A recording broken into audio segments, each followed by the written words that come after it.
Mesdames et messieurs, bonsoir. Merci de nous rejoindre à l'échiquier international en direct de Al24 News. La France remet ça et revient à la charge. C'est à travers l'Express que la France officielle a choisi de communiquer sa nouvelle attaque. En effet, selon le magazine L'Express, la France songe à geler les avoirs d'une vingtaine de dignitaires algériens. Le gouvernement français menace et hausse le ton comme pour faire plus sérieux. Sans en donner les détails sur cette décision, le magazine parle de pistes que le gouvernement français serait en train d'examiner et que des noms seront dévoilés si l'Algérie, je reprends, poursuit sa politique d'hostilité, alors que ce que ne dit pas l'article, c'est que ces hostilités en question, dont il s'agit, c'est bien Paris qui les a engagées en premier. Chiche, répond l'Algérie à cette soi-disant fuite et à la France dans la gestion de sa relation avec l'Algérie n'est jamais descendue aussi bas. Tout de suite, les développements.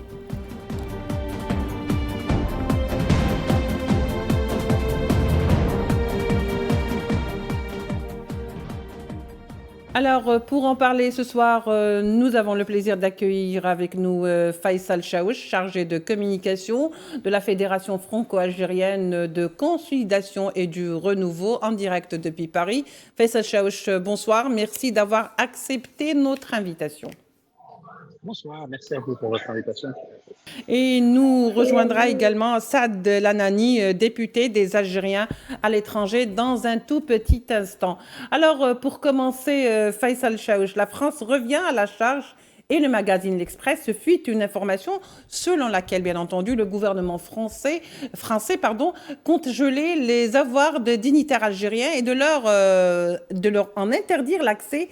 Donc, finalement, le gouvernement de Rotaillot fait tout pour aggraver la crise au lieu de l'apaiser. Oui, effectivement. Vous m'entendez? Oui, allez-y. Oui, parfait. Oui, effectivement, c'est une expression de plus dans la continuité de toutes les expressions françaises officielles qu'il y a pu y avoir, malheureusement qui représentent une partie de l'expression politique en France et qui cherche à combler les lacunes programmatiques du gouvernement en place par des effets de manche qui visent à montrer systématiquement du doigt l'Algérie. Alors, on a l'impression qu'ils sont quand même un petit peu à court d'idées et c'est bien triste. Alors, on pourra aussi développer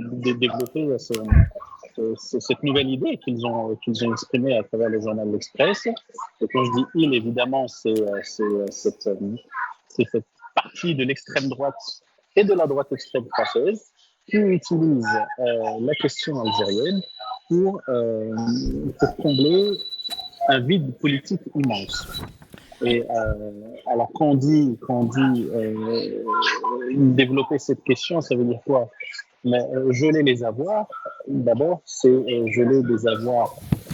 Ça répond à une considération juridique. D'un point de vue juridique, aucune condition ne peut être remplie. Et les conditions ne pouvant pas être remplies, naturellement, c'est une ambition politique qu'il y a derrière ça, une sorte d'ambition pour essayer de mettre la pression et qui n'a pas compris que l'Algérie aujourd'hui est une expression forte, qu'elle a trouvé une place forte, qu'elle a retrouvé une place forte, notamment depuis la Federac Bénin en 2019, et cette place doit être respectée. En réalité, ce à quoi on est en train d'assister, c'est une crise politique française d'abord, et une crise dans la relation algérienne, une crise qui est multidimensionnelle. Donc cette crise, elle est évidemment diplomatique, c'est aussi une crise de politique intérieure en France.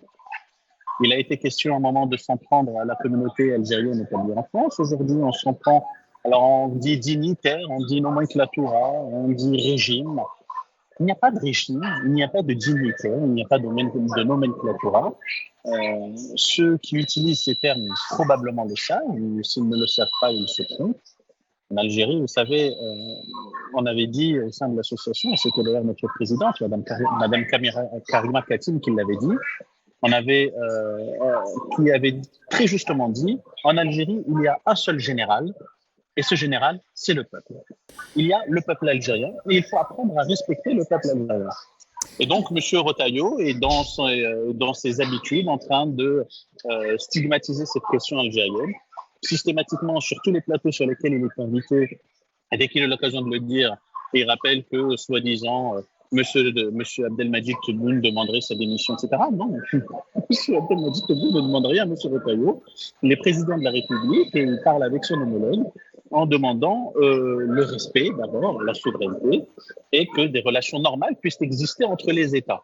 Et cette manière de faire de la politique, cette manière de crier haut et fort sur les journaux ce qui ne se dit pas, ce qui n'a ni queue ni tête, ni d'un point de vue juridique, ni d'un point de vue politique, ni d'un point de vue diplomatique, c'est tout simplement une question d'instrumentaliser la question algérienne. Oui, les élections sont en train d'approcher. Oui, très bien. Alors, Faisal Chaouch, alors bien sûr, le fameux article de l'Express, puisqu'on dit il s'agit d'une fuite, alors il dit que cette arme, c'est-à-dire celle de geler les avoirs des dignitaires algériens et de leur en interdire l'accès à leurs biens, bien sûr, à leurs propriétés, sera utilisée, parce que c'est ça, au fait, c'est un temps menaçant, sera utilisée en dernier recours en cause d'échec des négociations entre les deux pays. De quel échec et de quelle négociation finalement? C'est qui fait finalement monter ou qui est en train de surenchérir aujourd'hui? Écoutez, pour qu'il y ait un échec des négociations, faut-il encore qu'il y ait des négociations et qu'il y ait des canaux de discussion qui puissent être sérieusement exploités. Il y en a eu, et ça a toujours été d'ailleurs à l'initiative de l'Algérie, qui est la partie constructive dans cette affaire. Il y en a eu, et à peine le ministre de l'Intérieur, des Affaires étrangères français s'étant déplacé en Algérie, tout de suite après, une nouvelle instrumentalisation, toujours qui vient de l'intérieur. Donc on a quand même l'impression, une nouvelle instrumentalisation, donc avec les questions des arrestations, etc., de détention provisoire notamment. Donc on a quand même clairement l'impression que le gouvernement français, en tout cas, n'arrive pas à tenir une ligne de cohérence et qu'il y a profondément un manque de profondeur politique dans l'exercice politique français. C'est bien dommage et c'est déploré par une grande partie, y compris de la classe politique française, qui regrette que le gouvernement ne soit pas en train de gouverner. On a un gouvernement malheureusement qui est en train de tergiverser, mais il y a de très grandes forces politiques en France et des personnalités de la société civile et des associations qui travaillent justement à ce que ces négociations puissent avoir lieu, à ce que ces discussions puissent avoir lieu. Il faut savoir qu'il y a un renouveau. Vous savez, nous sommes la Fédération franco-algérienne de la consolidation et du renouveau. Alors, consolidation et renouveau, qu'est-ce que ça veut dire? La consolidation, il faut déjà consolider ce qui a été fait parce qu'il y a des Indiens qui ont déjà travaillé sur ces questions-là. Et il y a de bonnes initiatives qui ont été prises. Il faut réussir à consolider ce qui a déjà été fait et pouvoir partir sur cette base-là pour travailler. Et le renouveau, tout simplement, c'est qu'il faut travailler sur l'avenir maintenant. Il faut travailler sur l'avenir. Et c'est bien l'Algérie qui essaie de travailler sur l'avenir, il faut le reconnaître, y compris quand on parle de question mémorielle. La question mémorielle, c'est une manière de travailler sur l'avenir. Et le renouveau des questions diplomatiques, c'est aussi une manière de travailler sur l'avenir. L'avenir, c'est cette jeunesse-là, c'est ces relations qu'il y a entre la France et l'Algérie qu'il faut bâtir. Très bien, Faisal Chaouch. On va justement revenir à cet aspect. Restez avec nous. Nous rejoint donc Saad Lanani, député des Algériens à l'étranger. Saad Lanani, bonsoir. Merci d'être avec nous. Bonsoir madame, merci pour l'invitation. Alors, vous n'êtes pas sans savoir, bien entendu, toute cette surenchère donc, de la part qui a été provoquée par l'article ou la fuite de l'article de l'Express.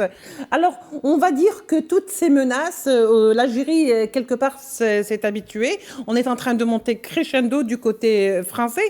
Mais est-ce que vous ne pensez pas réellement aujourd'hui que c'est un peu contradictoire, ce genre de décision, alors que l'Algérie, il faut le rappeler par le passé, n'a eu de cesse justement de solliciter l'entraide judiciaire de la France dans le cadre de biens mal acquis, je précise, sans pour autant l'obtenir. Et peut-être que l'affaire Bouchouareb en est aujourd'hui la meilleure illustration. Oui, absolument. Je vous renvoie effectivement au communiqué de l'agence Presse Service algérienne qui a écrit un très très bel article qui a résumé à peu près la politique actuellement qui est menée par l'extrême droite en France.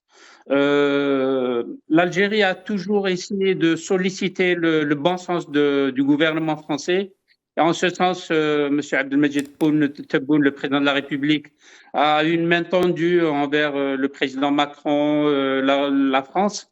Mais on voit bien que en France, il y a malheureusement des tendances de droite dure et d'extrême droite qui essaient à chaque fois de torpiller toute tentative de normalisation des relations algéro-françaises. Et je ne sais pas si c'est la haine qui conduit à ces gestes-là, parce que la dégradation des relations algéro-françaises nuit gravement aux intérêts français en Algérie, parce que la France a perdu beaucoup de marchés, et je dirais même des marchés stratégiques. Et en continuant cette politique, elle va encore perdre beaucoup et elle risque d'avoir très mal au plan économique. Sur le plan politique, on voit bien malheureusement qu'il y a une reconfiguration du paysage politique en France. Il y a une sorte de recomposition de la scène politique où la droite française est devenue une droite dure, l'extrême droite est encore plus extrême que jamais. Et on voit bien qu'une partie de la gauche, malheureusement représentée par le Parti socialiste, c'est quelque part un peu sionisé, c'est mis du côté de la droite et de l'extrême droite. Donc, on vit dans un climat, en fait, presque de guerre civile. La preuve, la dernière réunion du gouvernement français, présidée par M. Emmanuel Macron, le président de la République, il y avait le ministre de l'Intérieur, le ministre de la Justice. On nous a donné l'impression qu'il y a en fait un cabinet israélien et que quasiment en état de guerre, presque. Bon, c'était vraiment un signal très fortement négatif à l'égard de l'Algérie, de la communauté algérienne en France. La communauté algérienne en France actuellement, elle se comporte avec beaucoup de sérénité, beaucoup de calme, beaucoup de sagesse. Il n'y a pas eu de trouble de l'ordre public. Elle s'est vraiment comportée de façon très correcte. Et malheureusement, elle commence à être gagnée petit à petit par la peur, par les menaces que profèrent maintenant malheureusement officiellement les représentants de l'État français. Et c'est pour cela que il y a un climat de peur, de suspicion en France actuellement, et qui nuit gravement aux relations algéro-françaises. Ben justement, le communiqué algérien a été très clair avec des expressions qui ne laissent vraiment pas de place au doute, sans aucun embâche. On parle carrément, ou on dénonce carrément un amateurisme dans la gestion de la France ou par la France de sa relation avec l'Algérie qui n'a jamais donc été aussi bas. Saad Lanani.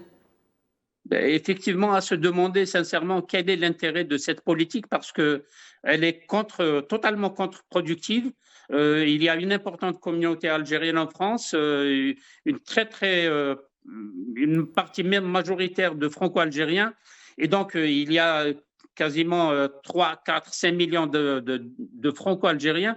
Et on voit mal pourquoi cette politique qui vise à déstabiliser le tissu social français, parce que cette tentative de déstabilisation de l'Algérie, en fait, elle a pour but également de déstabiliser l'État français. Et je me demande quels sont le but final de cette manœuvre de déstabilisation.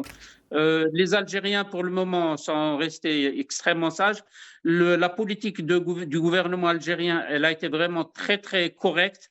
Elle est claire. La non-intervention dans les affaires internes de la France, la non-ingérence, le respect de la souveraineté de la France.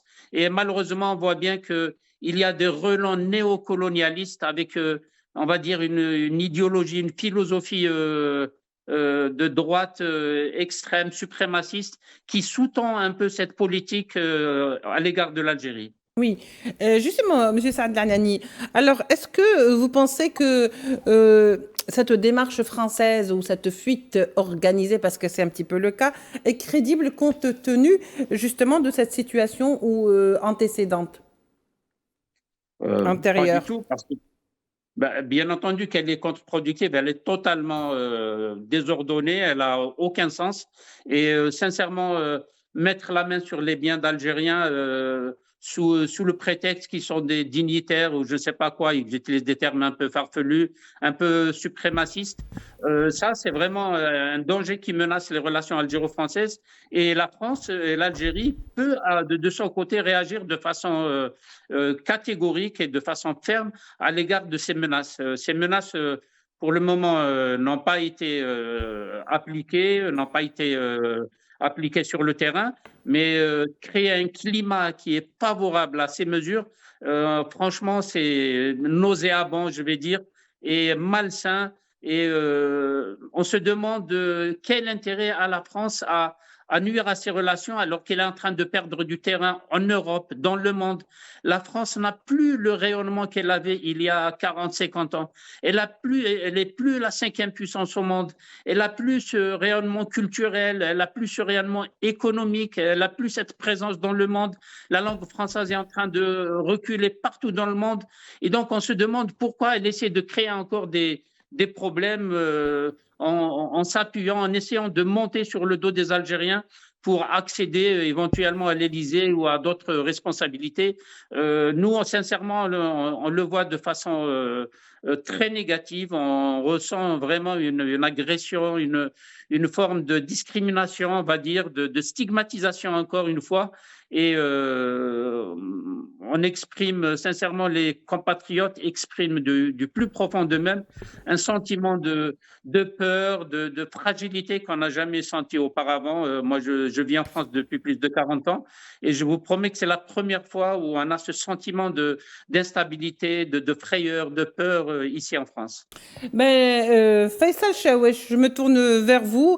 Alors, vous ne pensez pas que finalement, en organisant cette fuite, justement, la source gouvernementale française espérait sans doute faire encore davantage de pression sur les autorités algériennes, mais que le résultat obtenu est carrément le contraire, pour ne pas dire l'inverse? Oui, absolument. Le résultat obtenu est complètement le contraire. Alors, je ne sais pas s'ils espéraient vraiment mettre la pression, parce que sincèrement, au niveau gouvernemental, je crois qu'il est sûr qu'en Algérie, en tout cas, on ne met pas la pression comme ça. La réponse de l'Algérie a d'ailleurs été très claire. La réponse, c'est chiche. La réponse, c'est chiche pour des raisons très claires. D'abord, ce chiche, c'est une expression du souverainisme algérien. Et donc, nous sommes totalement souverains chez nous. Vous êtes aussi souverains chez vous. Donc, faites comme il vous plaît. Mais il y a aussi des conséquences juridiques et il y a des conséquences politiques. Ils savent très bien que de toute façon, le chantage, c'est une forme de en matière chantage, diplomatique en général, bien sûr. Et le chantage en matière diplomatique, ça ne fonctionne pas. Et ça fonctionne encore moins avec l'Algérie. Donc, c'est pour ça que je disais tout à l'heure qu'en fait, c'est une expression. Est-ce qu'ils espèrent vraiment un infléchissement de la position algérienne? Non. Ils savent très bien que ce n'est pas comme ça que la position algérienne fléchit. Et puis, la position algérienne n'a pas besoin de fléchir puisqu'elle défend des valeurs, elle défend des principes. Il suffit simplement de revenir à ces valeurs et ces principes. En revanche, c'est une réponse à la crise multidimensionnelle qui est en train de connaître la France. Donc, c'est utilisé à des fins purement intérieures.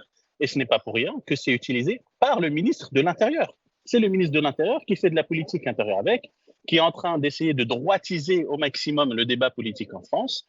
Alors, bien sûr que la communauté algérienne est sensibilisée, mais la communauté algérienne est aussi très combative et la communauté algérienne se mobilise. Nous sommes très nombreux et comme je vous le disais tout à l'heure, ce renouveau que nous représentons, vous savez, c'est que maintenant, nous sommes aussi impliqués et nous nous impliquons pleinement dans ces relations et nous nous sentons pleinement engagés parce que pour les personnes qui sont nées en France, qui ont grandi en France, qui ont la nationalité française et la nationalité algérienne, elles peuvent tout à fait se revendiquer 100% françaises, 100% algériennes et revendiquer ce respect qui est absolument nécessaire. Il y a des gens qui sont maintenant de la 4e, de la 5e génération et ces gens-là sont en train de s'impliquer. Ils font maintenant de la société civile, ce sont des médecins, ce sont des avocats, ce sont des ouvriers, ce sont des travailleurs.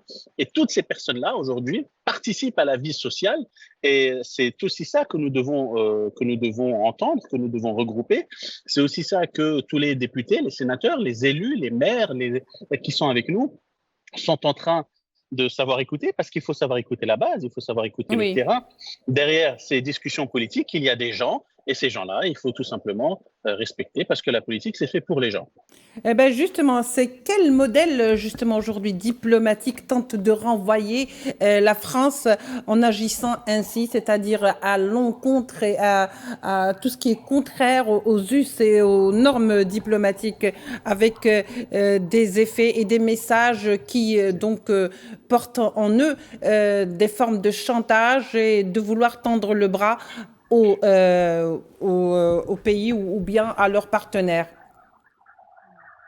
Malheureusement, c'est le modèle d'un pays, et je le dis vraiment le cœur fendu, et comme aussi beaucoup de Français de personnalités de la classe politique en France, qu'elles soient de gauche ou de droite d'ailleurs, y compris des gaullistes, c'est une politique qui est en perte, c'est une diplomatie pardon, qui est en perte de repères. En perte de repères sur la question africaine, en perte de repères sur les questions internationales, je pense notamment au conflit qui est en train de se passer à Gaza, au massacre qui est en train de se passer à Gaza, et nous pensons évidemment à tous nos frères et sœurs palestiniens qui sont en train de subir à Gaza un génocide perpétré par une entité sioniste qu'aujourd'hui tout le monde laisse faire, et une incapacité aussi à se positionner sur les questions importantes au Conseil de sécurité. Et ce qu'a visiblement du mal à comprendre la France, c'est que l'Algérie post-Hirak Beni est une Algérie qui a retrouvé une voix forte, qui est devenue un acteur majeur dans les affaires internationales, qui est une voix qui compte au Conseil de sécurité. Et ce repositionnement politique et géopolitique-là, malheureusement, il est mal compris. Et ce repositionnement étant mal compris, la France est en perte de repères en Afrique, elle est en perte de repères au Moyen-Orient, elle est en perte de repères en Asie, et c'est cette cacophonie-là. C'est la première chose. Et la deuxième chose, c'est moins une expression diplomatique. Pardon, j'insiste là-dessus parce que c'est moins une expression diplomatique, encore une fois, qu'une expression de politique intérieure qui n'est pas majoritaire en France. Très bien. C'est une partie de la classe politique qui sabote tout ça à des fins de politique intérieure. Très bien, Faisal Chaouiche, d'avoir résumé donc l'idée. Saad Lanani, il nous reste moins d'une minute. Est-ce que vous pouvez un petit peu commenter justement cette réponse algérienne sur son article aujourd'hui à l'APS, l'agence de presse algérienne? En cette affaire, je cite, l'Algérie, son peuple, son gouvernement et toutes ses institutions confondues leur disent « chiche, passez à l'acte ». Oui, effectivement, c'est une réaction d'une dignité extraordinaire, une fierté. Tous les Algériens, je vous dis, tous les Algériens de tous bords sont solidaires avec la politique du président Abdelmadjid Tebboune, sont solidaires de leur pays. Et moi, vous permettez-moi de dire qu'il y a un ancien ministre, je crois, ou une personnalité de droite française, de droite gaulliste, qui s'appelle Henri Guénaud, qui a dit que la France n'a pas les moyens de sa politique, elle n'a pas les moyens d'imposer quoi que ce soit à l'Algérie. Et l'Algérie, elle a dans sa salle d'attente beaucoup de monde et du monde de très, très bonne qualité. Oui. Merci beaucoup, Saad Lanani. Je rappelle que vous êtes député des Algériens à l'étranger. Merci également à Faisal Chaouiche, chargé de communication de la Fédération franco-algérienne de consolidation et de renouveau. Merci à vous de nous avoir suivis. On se retrouvera la semaine prochaine. Je vous retrouve la semaine prochaine pour de nouveaux numéros de l'échiquier international qui, lui, se poursuit. Au revoir.